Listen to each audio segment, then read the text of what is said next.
Hi brothers and sisters, we're here for a short little video for 8th Day Dawning, and we're just kind of going to look at current events as they appear to be happening, and it has to do with the constellation of Draco, if I have it right, and it's going to link us to a verse, and this is a picture that I actually drew off of a website, and the placement of Draco, the dragon, the Little Dipper, Ursa Minor, or the Little Bear, and then the Big Dipper, which is called your Great Bear, or your larger She-Bear, or your Ursa Major, or your Big Dipper. Now, this is a rendition off of that site that was posted on July 23rd, 2019. And this is what it looked like. So I drew it, and I'll leave it there just for a minute, because that's the exact picture of that verse that I have written here. Hosea 13, verse 8.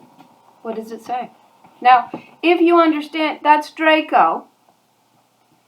And the Little Dipper, called Ursa Minor, or the Little Bear, is kind of wedged up here on the crooked back of the serpent here. It's wedged in. We see that here. And then on the outside of the whole constellation is Ursa Major, the Great Bear, or the Big Dipper. Now, I had this picture from quite a few years ago, and I read that they have distorted the constellation and the meaning of them. And if we look at this correctly, you see, at the base of its feet, it's got these double little stars, 3 double stars, and it's known as the 3 leaps of the gazelle. So when she's leading her children, she's a she-goat, is what you're really looking at. When she is looking for her children, she becomes a she-bear, right? And you get that in Hosea 13, verse 8, like a she-bear whose cubs have been taken away, I will tear out your heart, I will devour you like a hungry lioness and mangle you like a wild animal. So it's important to understand also the gazelle aspect of this, because a gazelle is part of that same grouping of she-goat. All right? Your bovines or your whatever they're called, this collective group. And the she-goat and your gazelle are all of the same type of animal. And so it's important because your she-goat is allegorical to the lilies of the covenant, to the daughters of Zion, that you see the Shulamite shepherding this little flock of she-goats, and the she-goat is important because it actually appears in Genesis 15:9 in the Abrahamic Sarah covenant. And so your she-goats are. So this is very important. The interesting thing is that tail, that crooked serpent's back, humped up there, is dividing the Little Dipper from the Big Dipper.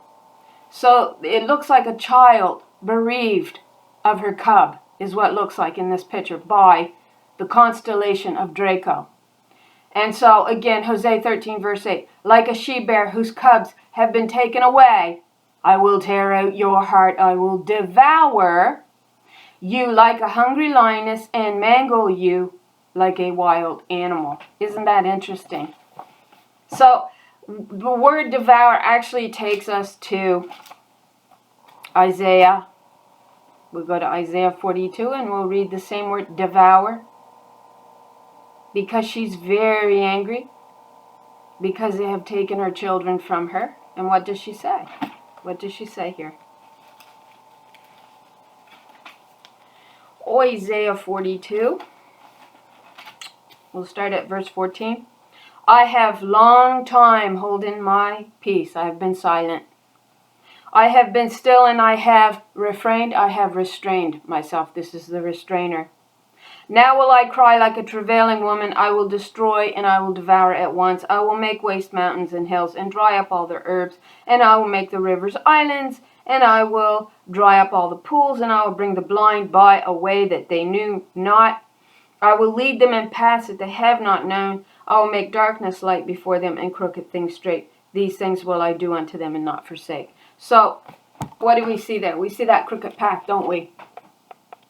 Is Earth part of that constellation known as Ursa Minor, or the Little Bear? I wonder. They've robbed us of a great deal of our history, right, and our understanding. So, now we're going to touch on something else here. And that is how we're transformed. And we're told that we're going to be passing through the tail of the serpent. Now, I link it to the tail of the fleeing serpent. And you find the fleeing serpent in Isaiah 27, verse 1. And again, God threatens that serpent and says, I'm going to, how is it stated? I've only got 15 minutes here. But let's go look at it, okay? Isaiah 27, God says this in the very first verse. It says, in that day, the Lord with her sore and great and strong sword, her word, her covenant, shall punish Leviathan, the piercing serpent, or the fleeing serpent, even Leviathan, that crooked serpent, and she shall slay the dragon that is in the sea. What's the sea allegorical to? The second heaven. That's right. And what did Adam do? He daubed up his wall, it says. He daubed up his, it's in Job 33, is it? Or 31, 33. Let's look at it. Job, what does it say? If I be like Adam and hide mine iniquity in my bosom. That's what he did. He hid his iniquity in his bosom, right? And he did that by denying her covenant and exalting the harlot. And that's akin to the second heaven and what took hold in the second heaven, which appears to be akin to Draco. That's what's ruling out there in the waters of the second heaven. And God says, I will scroll back the heavens and I will show you the truth. Now, many of us have had, dreams or memories, if you even want to call them that, of a heavenly battle that we don't fully comprehend or understand, yet we've been shown it in, for some of us, our dreams, for me, I think it's almost memories.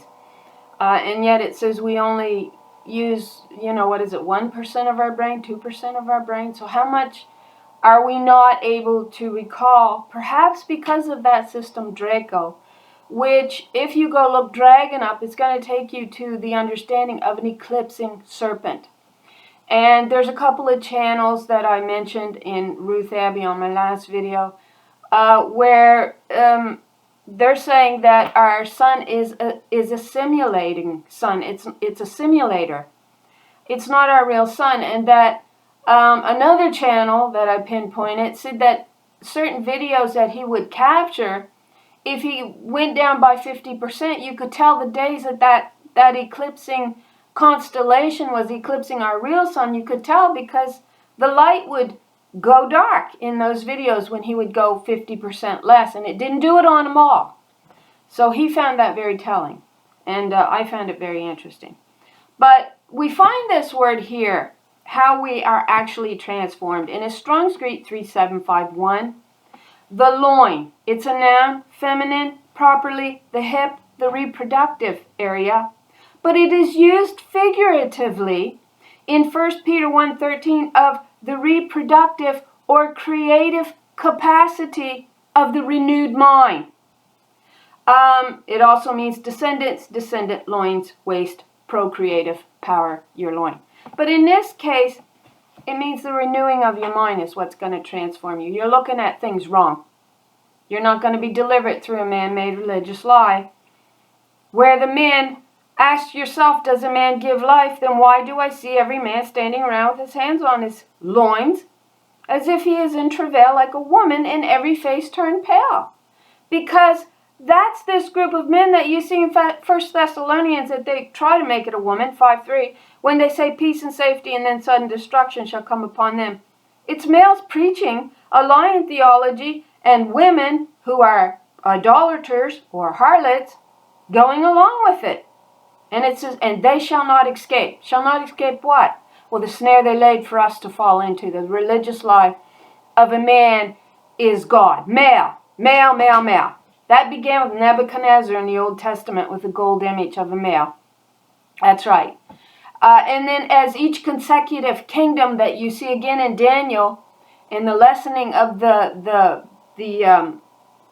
importance of the metal, or the price of the metal, goes down, you actually see each kingdom contributing to the building up of a false image of a man as your Messiah, as your God. They give life to the image. They even speak as if Jesus is speaking to them, performing great miracles and causing it to do great wonders. And that's your false image that is made by these men, who then lays this snare for us to fall into. Psalm 141:10, let the wicked fall into their nets, their snares, while I escape. Psalm 7:15, he has dug a hole and hollowed it out. He has fallen into a pit of his own making. Man is God. Psalm 124:7, we have escaped like a bird, like a dove. That's the Holy One of Israel, she. From the snare of the fowler, the net is torn. So that's the heavens actually scrolled back and the dark covering removed. And that's found, I believe, in Isaiah 34. And we have slipped away. So it's talking about the transforming of your mind, the way that you think and the way that you look at things. This is how you're actually transformed. And I believe it is linked physically to our bodies being physically transformed. And that is what the current plague is really about. They do not want you transforming. They do not want you changing the way that you think. Transformed, Romans 12:2. Do not conform to the pattern of this world, but be transformed by the renewing of your mind, and then you will be able to test and approve what God's will is. Her good and pleasing and perfect will. I'm tired of saying him. And if you don't say her, then they walk away with him. You can say God as many times as you want. They're going to walk away with the idea that you're saying male, male, male. I'm saying she. Because you debased, you defamed her. That's right. When you made this image speak and talk, and how many women, how many men are given life to the false image of God as male? He spoke to me. He gave me a vision. He gave me a dream. God says you are without excuse not to understand my Godhead, and manifested it in my creation for your eyes to bear witness to. Where do you see three males? And a God male had to shed his blood to clean the female God? Does that make an ounce of sense? It states from the very beginning it was her water that washed you. That's right. And that's why your Yeshua in the Old Testament is 3444. She is your great deliverer. She is your great help in times of trouble. She will stand and deliver her children, not him. And why are they standing around saying peace, peace? That's what they're doing now. Oh, don't worry, man's coming to rescue you. No, you got to transform your mind in order for this body to be transformed. All right? That's what these scriptures are saying. Do not conform to the pattern of this world, but be transformed by the renewing of your mind. Then you will be able to test and approve what God's will is. Her good, pleasing, and perfect will. She says, I will destroy and devour you. You who led my children on a crooked path. And you debase and you defame my daughters is what you have done. By writing a man-made religious lie and law and causing her to bow at your feet as if you are God. And it goes hand in hand. If you're bowing and worshiping a male, then you're going to be doing the same thing here on earth. That's why it says, as above, so below. And they want to keep it so. Don't you fret none. This tickles their ears. Oh yeah, they love it. So, that's where we're going to go with it for now. I don't know that I'll be making a whole lot of videos. They're starting to pin some ads on my videos, which you don't have to agree to. They'll simply do it anyway. So I'm not making money off my videos. I mean, come on, with what few hits I'm getting anyway. Even if I did have ads, I don't think I'd be making a whole lot of money. But that was never it. For me, I went in deep diving into the scriptures because I wanted to know the truth of who I was in God, and not their religious lies and lies designed to tickle them and not to heal the hurt of the daughters. So that's the short video. Thanks for watching. I hope y'all have a really nice evening. And I hope you're blessed with an abundance of truth. Thanks.